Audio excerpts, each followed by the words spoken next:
966. Promise about here bia Yara and a promise by your friend 0535 544 681. Yes, so manumere me. Mame efia nyako apabi ena Uncle Ebo Baini. Adishaman ma ye shakase bona se ede amamo. Na ye kwa so ye fisa so ye interior ministry no emu. Oso afa ye honorable Muntaka Mohammed Mubarak Triple M. Ono na ya so asem na hye bedwani. Ene odi atudwa se ye bu nkontene. Ehwe mfiempinu ni aduonu 2020. Ena afa mfiempinu ni aduonu na 2024. Abato ekọ ye no a empanifo ye hwehwemu nyina ese fata wie. Ehuru se abato ni mu no mentebe ho ase penchen ene ntokwa hodro ena esisiye. Na omu chema cases makọ edumienu ye ya abato mu etwitwasam edumienu. Nipa edunum ene frimu ehwere wo monkwa. Ena nipa aduana nso ni prepare mu ode pa ewo mantam ahodro no emu. Na sɛ de wo cheche ni nsemu no wa kira de abesi se ye kakura de a emu aduonu baako ye omo ye suspects ana omo gidi se omo na ye hinche de echo omo ye saa eruka de no empanifo ahu omo a wa hye omo nso emu nan kura de omo wo court a ye di omo asem na sɛ de wo cheche nsemu no mu efa he ni Minister Murtala Mohammed address the public FA 2020-2024 election basabasaya esiye and then all can say you share nipa omufimu nipa 15 year film na nipa 40 na almost we area bebre na da sabia I was a government it will compensate you or some be future there government by ye new was so ye bia se na be prevent it the quiet election basabasaya esi na ebetwu property and threatening life.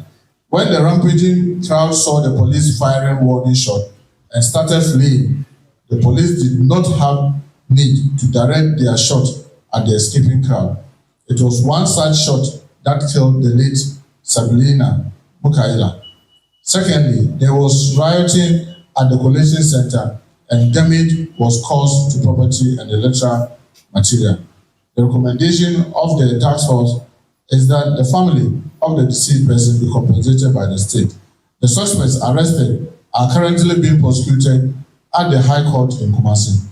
The report has been forwarded to the Attorney General for the compensation to the deceased family. Nkranza South constituency in Nkranza. The observation of the task force is that there were 16 soldiers involved, and when they were screened, 5 have been identified as being in the group who were present during the incident. One soldier, Last Corporal Dakwa Damina Ochre, who was identified as having shot the late Abdul Karim Rafik alias Tyson, admitted shooting him but justified his action by saying that he saw the deceased trying to disarm his colleague, that's Private Boahin Francis, and that the deceased had drawn a cutlass to slash his colleague.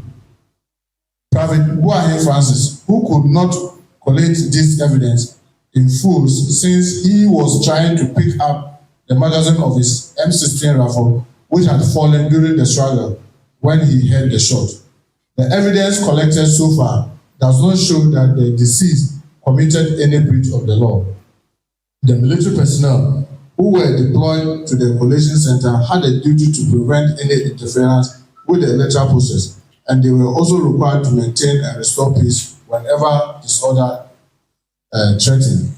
But Daddy Oyerepa TV. In the day, war menshare abanikasim Germany man penino obopem war or man Ghana den share by na obo anan ko pemu e wo menshare abanikasima o say to asante hin otukokoso ejene fielda na oye eyigesem ye papa na Jumedin record no na Oyerepa news promised you news na man bonye Godfred enim zechira yenye nzimu nkomo ne yenche mo ofimi bae Godfred akwaba Godfred Boyen Jerem Openin Frank Walter, German man penny no poem mentia, Jumedin Quaden. Uncle Bo said, you say, and rather, and German Mampany, BP, or my more Kushia Ghana Mampany, John Dramani Mamma, and a payer, Anna, or Penny BP, Premper the first international airport, Kumasia Ma, Santiman Temsua for Dr. Frank Kamakun, came in Mayo. owura Zuba ene mpanyinfo ahodoɔ ɛkɔfa na ɔpanyin ne free hɔ na ɔmo kɔ Kumasi Technical Institute KTI hɔ ɛna ɔde asɔ ɛkɔbɔ fam a dwumadie fun kokora ɔpa ahontoma ne yɔmba bisi na sika botina ebe ɔmo de bɛhyɛ mu no 5.6 million euros ɛno no yɛ TVET DS fun kokora bɛbɔ ama obu osusupo bi ana tumupo bi na ɔpɛ sɛ ɔyɛ biribi sɛ yɛ research anaasɛ ade na ɔde ba no mpanyinfo bɛboa no wɔ nimdeɛ kwan so ɛhɔ ɛna ɔde bɛkɔ ɛno mu ɛna onyafo ha na ebi kɔtwi mi sɛ edwumadi ɛyɛ ɔmampani maama ni so ade mu sɛ ɔbɛ research ɔman yɛ ade ba kɔsi wɔ ani so ne sɛ ɔbɛyi unemployment free ama mabundu na enya adwuma ayɛ ɔpani ni free hɔ no na ɔsɛ ɔmo kɔ KCC a Kwame Kumasi apon mu a ɔmo kɔ pii mu hɔ no ɛkɔ hwehwɛ hɔ no ha ɛno mu na akɔakɔ hia sɛ nsahwɛ a waba no ɔde bi pii mu wɔ manhyia efikesie mu a ɔba bɛsra otufo sɛ tutu ɔtɔ so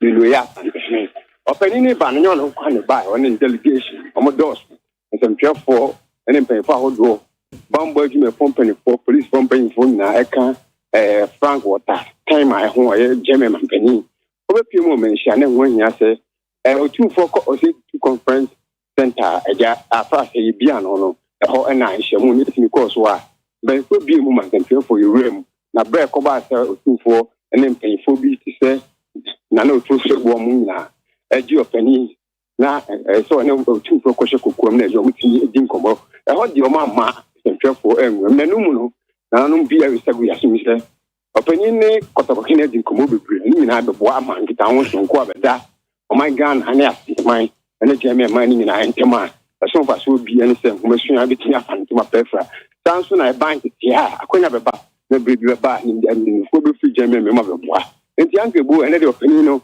waboa fɔɔ dodoɔ no a asantema ntɛm a ɔhwɛ sɛ agya asantema ntɛm ɛyɛ Ghana man so ebinya gyɛmɛ man so mfa so kokora ebi ɛne dwumadie sonko a ɔmode aso akɔbɔ fam a ɛbɛkɔ so ɛwɔ KTI hɔ Governor nti ne kwakura mu ne dɛme ɔpanyini ɛhwɛ dɛma probo ne yine ekyir no ɔde ne nwa akyerɛ mu nkranbupuni mantem anade ɔreda asantemanim na mpo no ne nsrahwe ɔresi daben na ɔde ne nwa akyerɛ Germany manim Ankobo sɛ yɛ ka sɛ deɛ asantemantem so for Dr. Frank Amakohene ne Royal Richard Body ɛyɛ kinjuba mu ɛna kwagye no ɛde no bɛpie mu wɔ mantem wa bro si wɔ Pempe the First International Airport no ɔman ne saa egya no kwan ɔmo de ne kɔ hotel Lancaster hotel hɔ ɛnom na yɛnya no tie sɛ mpanyinfo no nto alaje nyina ɛwɔ a bra yi fi mention ɔmo kyerɛ sɛ ɔmo kwa kɔgye ɔmo ahome kakra yɛhwɛ nim sɛ ebi ɛkyerɛ no pa ana obetumi atia ne n'akyi asa akɔpie mu nkabopuni mantem na agya dwumadie no aka no so atumi ato aso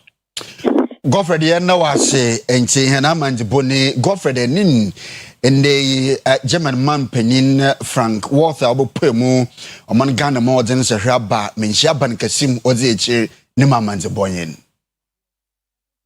ya twaso e won sanfufuro mu a New Patriotic Party MPP amanyoko chairman ana dwomtine ne wa asantemantem Bernard Ntwibu ose chairman wuntumi se de dodo na afre no ne nsansam ye wo Accra High Court ana se wo court no e ho nsansam ne mpanifo atena so e ma cases mienu ana se mfo mienu no omotu ahye da baako e ye obubu obusumi ya ye wo me ne de toso du mienu 12 November e na baako ye opani ma de toso na December 4th e na eno so bekoso na de edi kan a omodi ahye 12 November no e ye se wo ye nhwe ha no ono concession o ma amanfo ye galamse wo so bra na omuni hu tumi krata bia. We have just been served with the notice of withdrawal of the fourth accused person. Yes. So they have come under the rules of court, so they have every right to do so. We are going to prepare our case when they are ready. It doesn't change our position. We have still pleaded not guilty, and we will come to prosecute the case religiously to the best of our professional expertise. Indeed, I always sound this warning that we should be careful not to attempt to influence decisions of court. Attorney General is also Minister for Justice, and his role as Minister of Justice is even more important than his role as the Attorney General and Government Prosecutor, because the justice of the moment is so important to every one of us as citizens of the country, because our emblem is freedom and justice. So if Attorney General, with all the materials available to him, all the resources available to him, including human personnel, if it is just for him to only rely on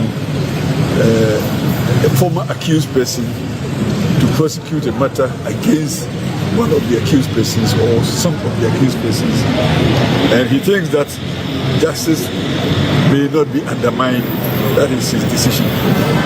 I would have thought that his role as Minister of Justice would have persuaded him at all times to be careful that the freedom and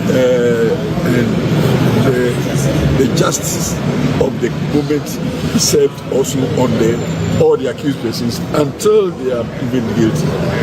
But the way that the Attorney General appears to be poaching his own accused persons suggests that there is intent to undermine the cause of justice. We will resist the oppressors' rule. Etifido mantem mrashe bogum fa wo Oman Ghana yan mrashe bogum wan iku a wo from Northern Caucus in Parliament wa ye inhemede wa dwendwen demberba ye mpuntu bokodo etifido mantem nonu mu na edom dodo no hone ba no ginye onyemfo mahama yeregele chemede ewrom wo etifido mantem hona wo wonsase bebre nanso demberba ye a wo boboa ma wanya domfo so mpuntu abako no wa bohone ye pa. Of this country has huge, vast expanse of arable land that remain uncultivated, undeveloped, and unirrigated. And then the youth of the north are compelled to run to the south to come and engage in menial jobs, and some go to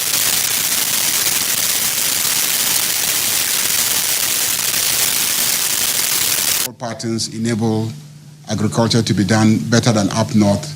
And so you have vast populations of northerners relocating to the south because of the inability of our northern leadership to offer them the same opportunities up north.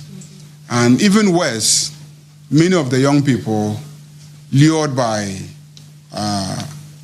the promise of getting rich fast through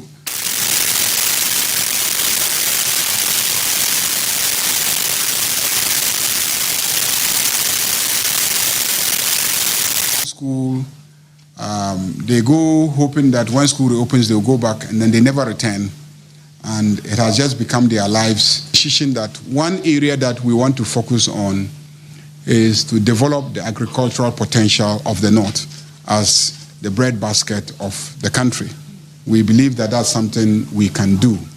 So we took some strategic decisions, looked at past studies that have been done regarding the potential of the north as the breadbasket of the country, and decided to zero in on that as one project. And so we invited our regional ministers from all the 5 regions. They came down, and then we engaged the regional ministers on the idea of transforming the north into the breadbasket of the country.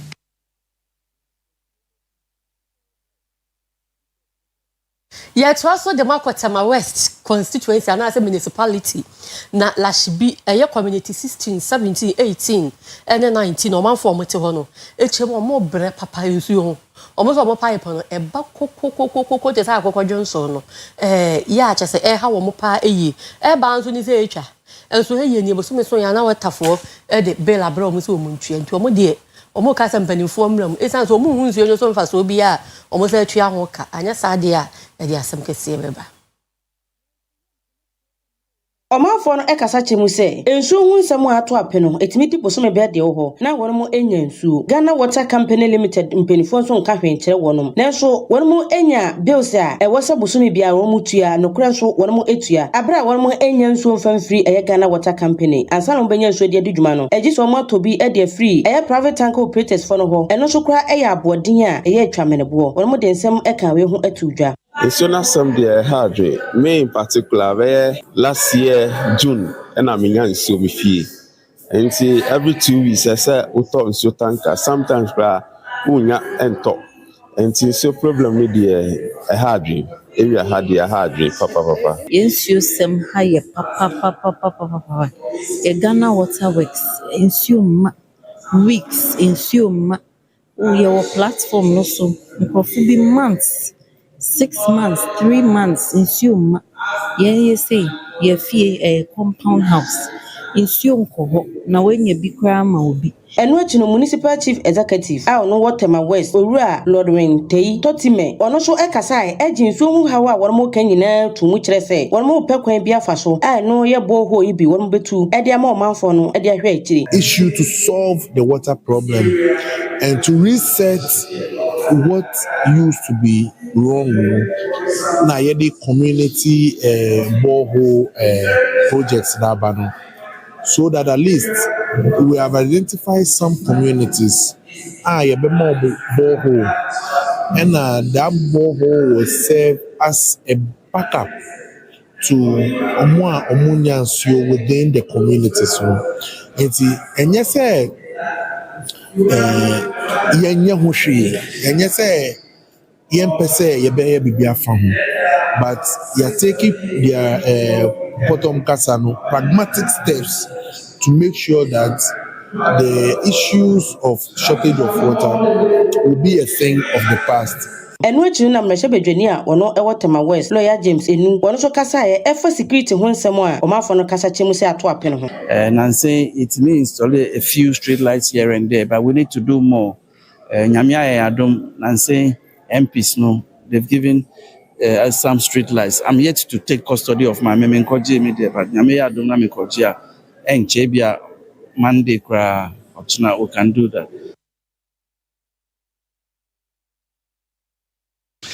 Abubuya ana Pragia riders wo tafo pankrono mensinu mu enende worusu wole kiremete mensinu dinjiche biru baba ho woni dwumaji papa wole chede mmea bi wo ho a wote mmerbi abo chede ene wote wona Pragia na abubuya no wote kwa wobachi won ye pa na hena mediboni Joseph Amuatin odi echi tweda mensem igwa ahomado Prague drivers are wandodo bobureduenan nende woboboko jan yo yechre zechra abankrachi penyina oda tafo pankrono municipal assembly nano bayanda kakranyi na mensini ne zinhihye akwane mude opede kromuto na hode honti wa brother Prague drivers beye djuma abatafo na pankrono krom ino namdo mende wazi oyechre hihyedo hone ya ozi nyinara nyede nhihye ye nhihye ya abeyi hunenum eziban atoachin usande ejuma na sekra bianche ode wo ye djuma korna wodi sikabrohun sisera mpanyimfo se mowomfo hobio nti wokwa nsansa nchi so moye woni ye okesepa aranyide mpanyimfo nyi wona antene fom ensusun ansana worutu demana moni panyina okasama National Union of Tricycle Operators Ghana urasedu Mubarak kasa anana yeba Old Tafu Municipal ha yanti yese Tafu Municipal Assembly take decision say Pragia ye free so I'm run about neba ye bedru Azaria Junction ho yembu na mfan fakuru na yembe pie ewo ahwea but my mfa main road no so the main road na mo ka say my mfa so no ohwa na passengers say bi dodo na agina epe Pragia nti say ye fa akira ye kofa hwan ye de yenuma asem eto krata so ade baabe ma omo wa ha na omo nhwe na ye yina ye njojo na ye hu se tafo ho no ma omo ka se ma ye mfa ho no no omo gina so no yina ne se congestion e wo ho na wo hwe mile 4 wo ho no ma ye Prague for ye ni station nti kwan so no na ye gina load nti e be da ma congestion emba nti na ye susu se ye petition ye de ba ye no ye ka se omo se so omo betimi afa bebi ama ya ono nature na driver fa wono so yauzi ache huna kuma muma so zida mensemi tugwa ya tihe ade tihe ya say 4 months especially wa ma Prague bia fa every Monday ko Therefore, and one area and one area to use up for. Yantil Yapato, one area about Yaba was the number there, the assembly Yapato. Because they said, Plagani, one area. 24 to successfully a hard of higher. Who do form Asha? What is the last only last over to because only a share I chose I do 4 million, 5 million. No. Most Reverend John Opokwa Jamai, ya woko konongo mampon diocese, where Catholic bishop and as a Romans of penny panas of upon, Eddie Atuja say, Ghana for Yansa Sayesu, na entube mwa yema wa mine in tumpo, na Yesubi wa enye mwa mine, and you crew in tumpo.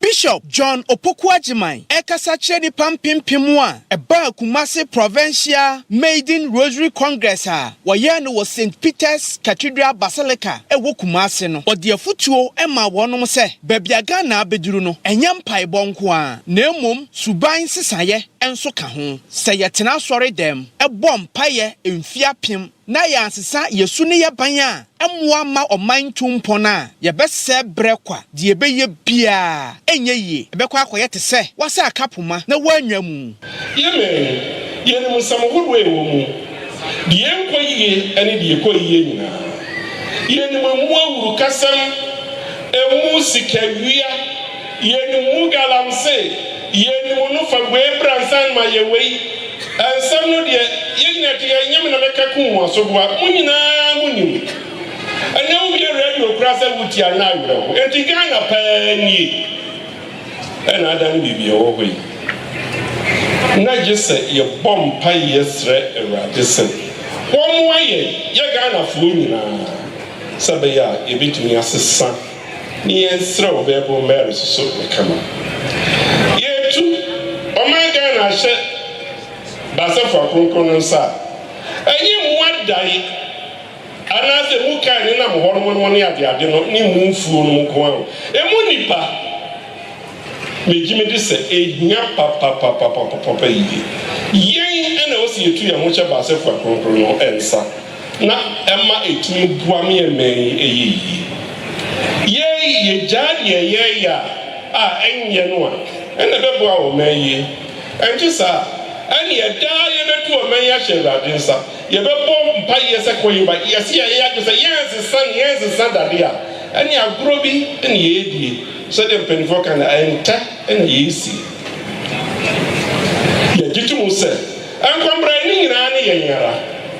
Ya kuma as a son. Near ye said your baby marry ye no be dear. Or boa man, chrono, et to me ban so. Never suffer from Kono Buano and Ma, or judging what Jesus the Bassa is over J and Crown. Yes, sir, be dear. And the Ampa near to your marshal rather sa. And just you, na a idea, a bed wire pie. Now, so Mumian to say, you bet to me, you bet to me as a son, and in a year's rosary.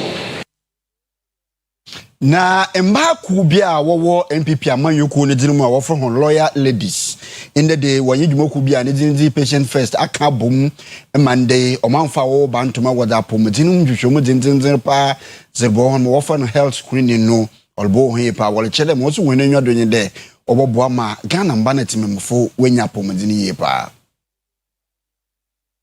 month na ye October month aye dey share a man from Kukramato no from enti Accounts Unite be boy amane se ene omo pese omo di se adwuma we no na ye ntimi mpopo ye na ase na wo se ye beka wo mu ho ya check omo BP ya check omo sugar malaria e man no so omo breast no so ye screening ama wo mu ama na ye kama ye betimi aka se obi oba ye bia nso ani age ne papa ba ko ye hu se na ne BP no wo so pa ya check no ya ma na duro ama list BP no I stabilize and afen so health insurance for so ha a omo ye free health insurance ama amanfo adotwansia wa ha enemre ma ye wo mu ya se Ghana for ye dwuma ye de esen ya pomuden enti de betimi aka ne se nipa de wo ho no mo a emra no kwa yaresabia na ye nhwehwe wa pomuden ma wo enka se adwuma na wo kɔ wanya adaje anhwe wo honam mu a wobenya sika no na bia sika no wawu agya ho enti ebe ka acha amanfo se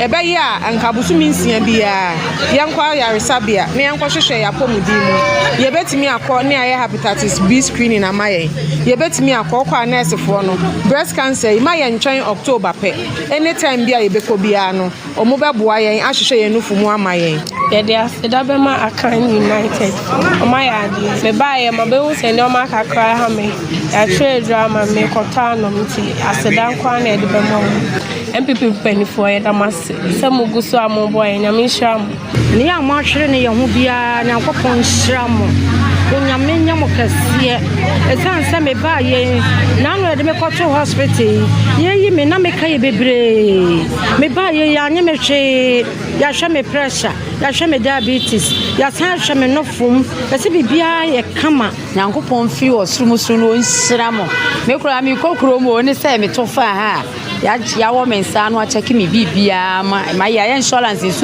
free ya ma me t-shirt ne drink sami nkonom my idea MPP for so idea the first fan ye hu ye ma hihye nti se ndi ye se esu hwiasia na wa fi na hu ye ma hihye nti 2028 no nyina yen kam ne wo tim wa kam MPP ye wo ba ko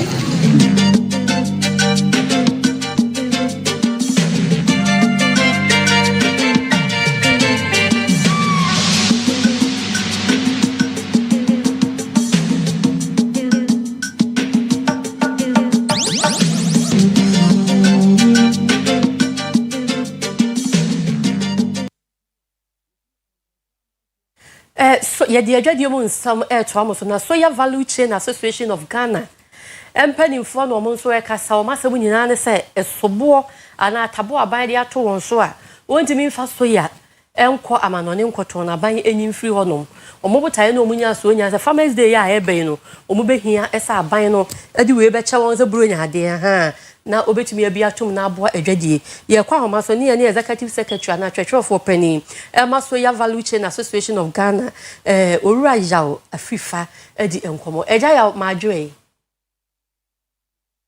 ya ena Oyerepa na mo se farmers there be na ban eni ban no ya eda export so emfa emamo edi airport no kofa ban no ebaye ene ho be na abehia berebe ni ene se ho be na abehia sabo se saban eni free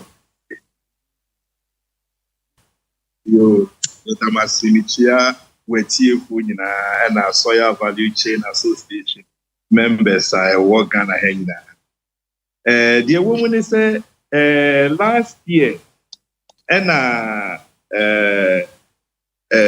issue no eche to kakra inti no ema aban bu kakra se ebia na aduane ni ho inti no ode to etabo eto your friend is saying soya beans, a brew, and a paddy rice. So now the aquafasa near me they say 2020 after COVID no, and you say abrofu eba Ghana ha abe who say oh sana Ghana you soya beans. Now soya beans is na GMO. That is soya organic.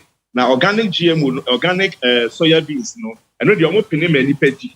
GMO omo prepare purposely for animal etino ekoba ne sa no na omo chira dani omo ni be hwe Ghana soya po sorry free 100 Ghana ekopim 1,200 in about a year or two.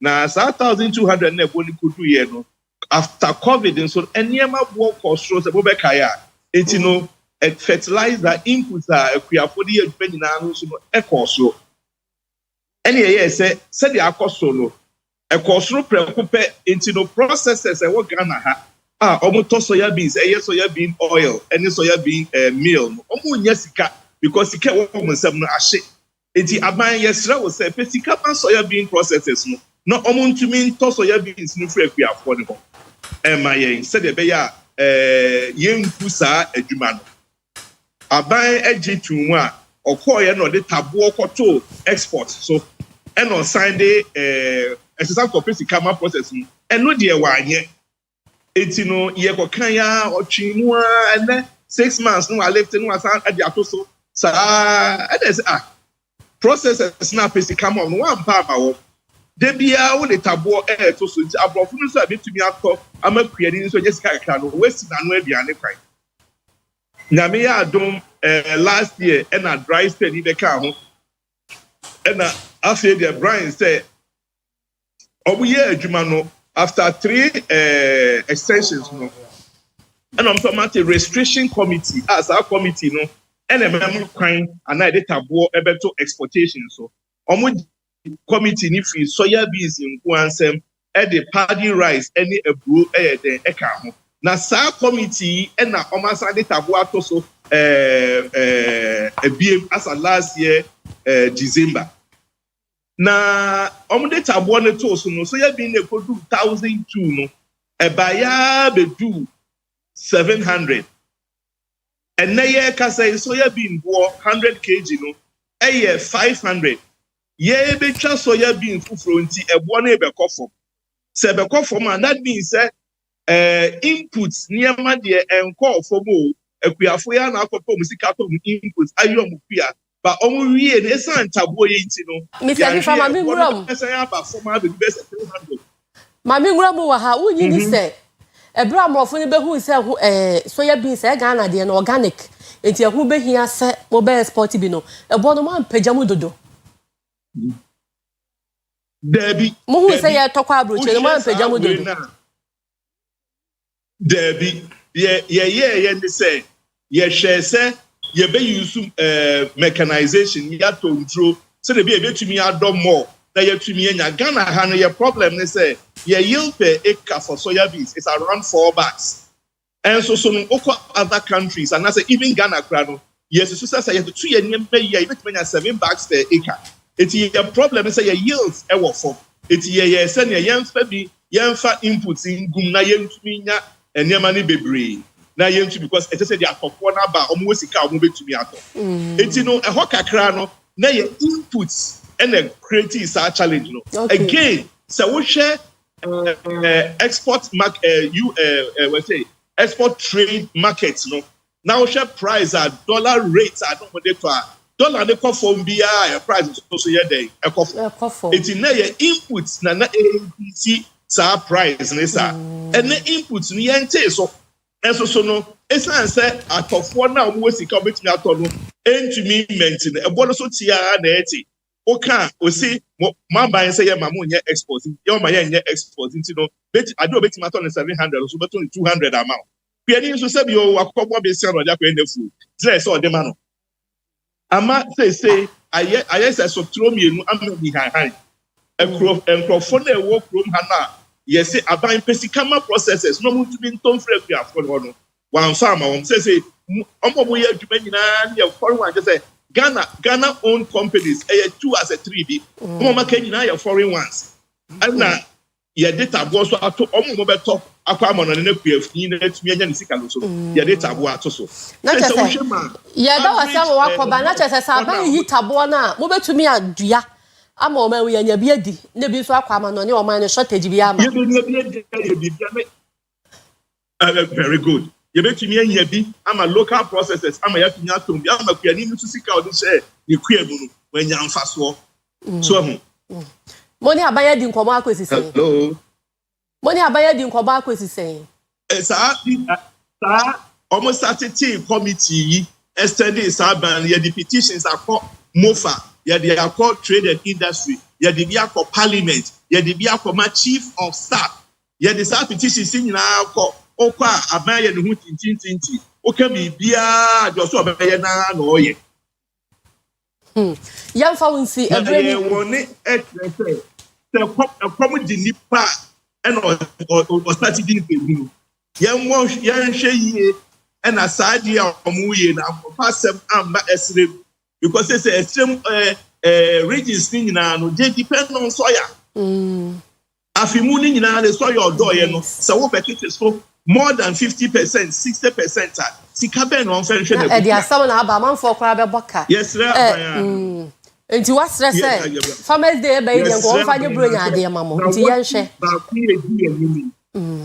na what yɛhwɛ sɛ aban no ɛbɛtie mo adesrɛ deɛ no someone says Farmers Day by the and so now on left ban mamunti yɛnhwɛ owura yɛ free for executive secretary soya value chain association of Ghana ɛna yɛne no di nkɔmmɔ Ebusana yɛreka mo de Oyerepa television in Bruno Sekese bona mo hwe bra so yɛretwe hene ho akɔgye aboafo nkrato ya bayeba aguzi mu nsɛm motodo enyididi mu nsɛm wie a yɛbɔ wie kese bono wɔ amanɔne nsɛm mu amamo yɛreda yɛn ho abasisiara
awusianywe yemwajo na yemwakwaba de adusi no agudie mu nsem chefa ewo kasierum na nwumre yedi ho enkomo nsem no nso doso de di se fata so hwe na otie na yede esumo ene enwumre sports lawyer ni the only sports lawyer in Ghana football munyamfo a ono eda sports and recreation ministry na ano Kofi Adams or the atudwa achechi mu kwan a ni ministry no ene aban no ebefa so abo yesterday hodo aka ewo Ghana ha no omban.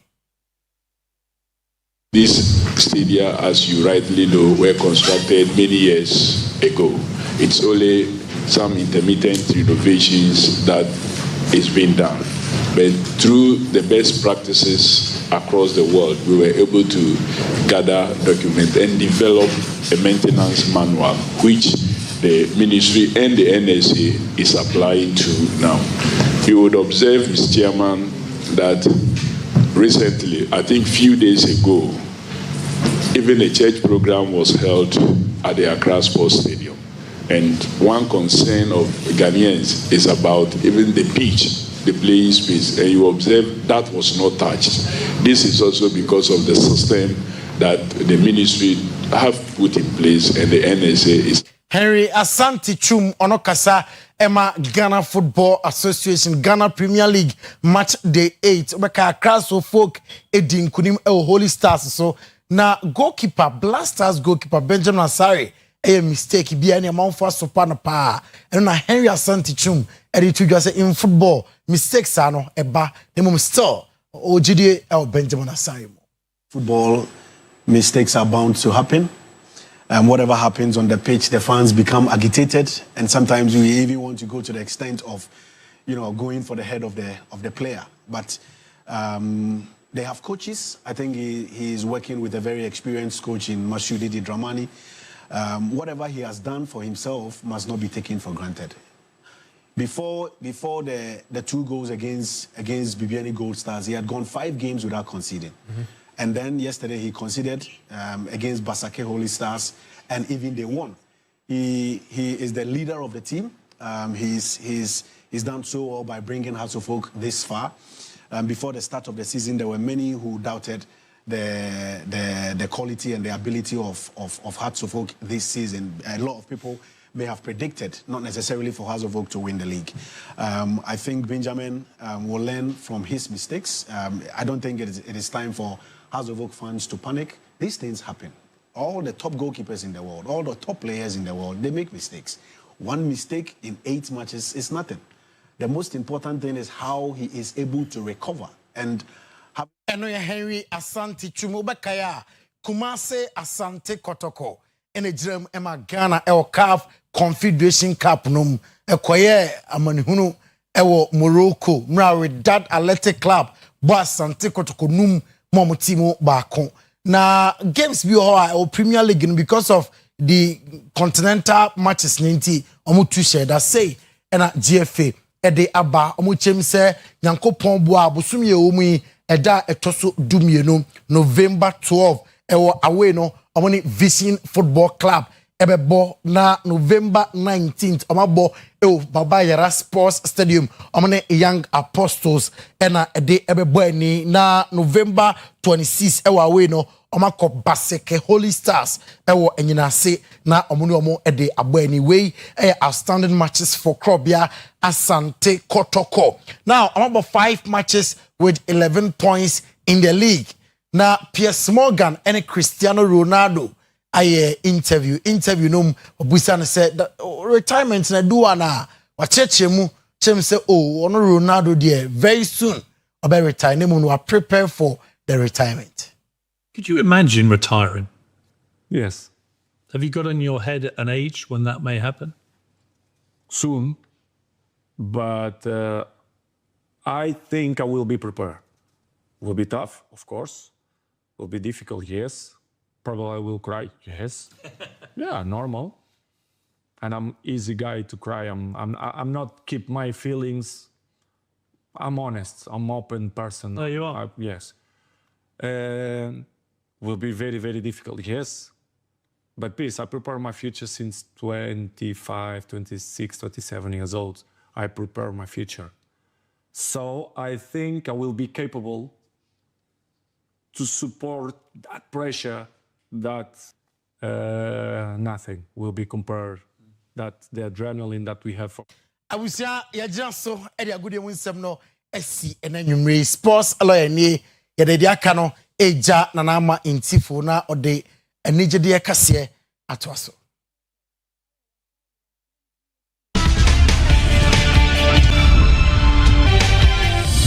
Adesimamba ya mamajo kwaba Nigeria kasebre na edru so emidi na na ama intifo ye hyensam na se a na otwi mu na video bi enenam social media ehese actress Vivian Jill oware ene yodi nchiremu ababonten se dia ye hu nyenye sa enete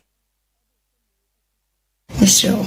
Umfanchemi na etoda mu makoma ne mbra from me wiase ni panche ma obufu bebria how ni pedia. Okay, so this whole thing started when me and my juice me series B, I a friend of Emre. I started about 3 months ni. I was YouTube, Abewa Mafia official TV ni so. And so besha captions na me they talk me pictures and any me wedding videos ni na say I'm the title ni besha ho Emre. Already commenting and so more this story naturally or more choice, so it's just a series be or go to YouTube and watch. It's a very nice story and all that. So story ni na be maybe I mean ni share more in collaborate na sebiye BB na me hu ni BM after 22 years the year no so the insane by into akola me na me brehwe me ba na kwan bi so nyankopon kwan ma me koshia papa na back me koshia no so akola ne nyanimba ye DNA ne atane sa akola ne ba to hwe bra ma bre ene amane amakomu ne said o treat me cry even on who say me no ne me die 22 years ago no said o see treat me no say o worry me shame animonyam and then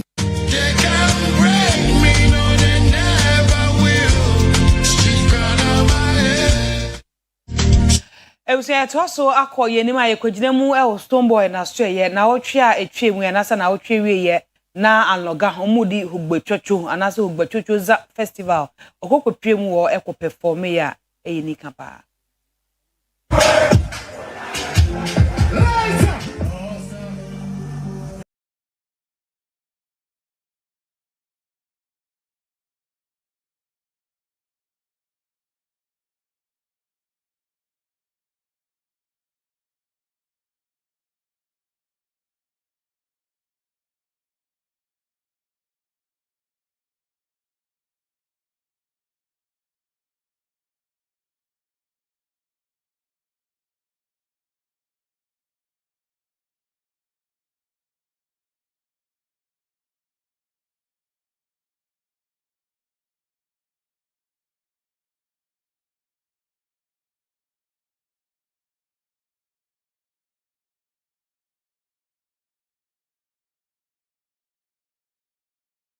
Abrante bi a friend Richmond minta sebi wedi dem kaka na se ne honam akwa baby edidem kaka na ne so ade hu ne se bebo bra akodenim na wato ne suku so na oboafo ne hwan ene oboafo obaso na sene eye NEC ashantemantemu titine ni ai fan chairman na nakwesi no nam so ma Abrante ne so ada ne ni so edi atwe na osua enwum edi amano na nakwesi Augustus Andrews o Michael Nifo o akoma odido Nana kwesi asanti asase suni yasanmrane Abrante Richmond minta enyimpa na honam akwa ezidam na Abrante wo onyidado de debi obenye obi mo wesu ne mu na no so wetum abobra akoda enyim enje samnye de asante mantom chairman na oda NDC amyoku na anu chairman na nakwesi boso Abrante yimu hwen university and Richmond so ewe university abe graduate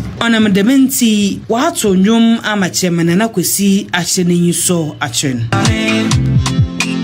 Tebani daswa Yena ya papa na nakwesi Odikane Imemunu benye juma Na nakwesi dembenye nijia Na nakwesi sa utosukusuwa Ebuse Korean wa America abrochirememu na ye ko Esap Rocky na so ye onyamnyuntuni na yire anase ne baby mama ene Rihanna nei omo de baba aba na so ma wo abafra oya abaya na eno na nemre ana se nei Asap Rocky eko interview ana obisa ne se ne ba no ohun ne se no so ne ba ne de na koma so ade pa na wonyene fianse ne twin. Feel, man, to be honored with the fashion icon award. I mean, being honored is an honor. You know, I know it's an understatement, but you know, I don't even know how to describe how I'm feeling right now. I'm just like, finally, about time. Between you and Rihanna, I mean, you guys are the best dressed in the world, so your kids have to be the best dressed too, right? That's all her. It's all her? That's all her. She does that. You know, I can't take credit for none of that. How great is it being a girl dad? Rocky is cuter than ever, you know? She's my baby twin, so it's amazing. I'm happy to be a girl dad at this point. How are the boys handling being big brothers? I think they might get a little jealous from time to time, but they ain't gotta be. It's a lot of love to go around. But it's gonna probably take some getting used to. Shout out to my boys and my baby girl, man. Daddy love y'all. I was ready see na midinde na nama into for Uncle Ebo Bini on name mami efia nya kompa pa bi ewie kase no ewo amanone mada wase amomo no hwa abro.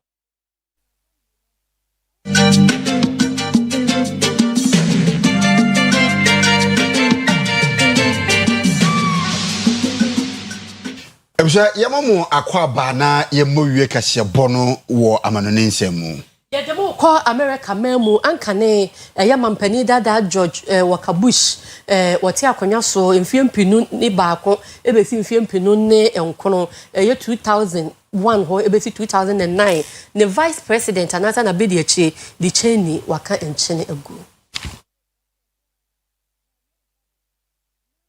Arehosem cry say free America bruchmemu ene say akane mampani abedi achi ema America mampani dada George W Bush ora Dick Cheney opani atwa anom ewon siedo en cry free ono ankasa na busuafo e bachemu a anano da suomi a ena opani atwa anom won siedo ensema hodo nipa bi e ka for opani ene say opani kan hu bipa edman November 11 play kase e ko ball World Trade Center enam so ema America man ko kon Iraq memu no na opani edi mu tintiman pa Osanso bom mampani George W Bush chidom every 2000 ebepem 2009 opani ebedi mampani ni nyina enu mu no ababetodwa se ohwe opani Dick Cheney ni dibra odi ka di wa America memu pa ene so ye congressman Emma woman e 1980 na ni dibra kase a Emma ne ba ensene ani ma obi bia hu no e se wo ye chief of staff e White House wa bra no Gerald Ford e ye mampani no ene anipa do na e kai ma de no boy ye titu pa enkodin a enam so Emma America man etimi atuato doma hodo na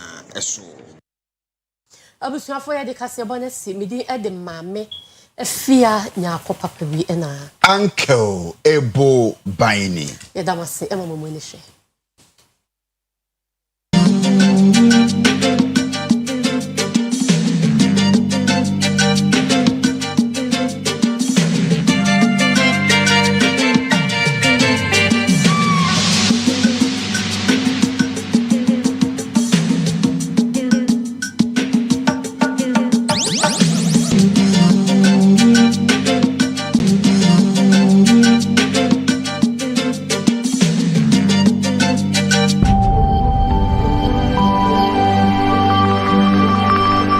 Oyerepa TV Evening.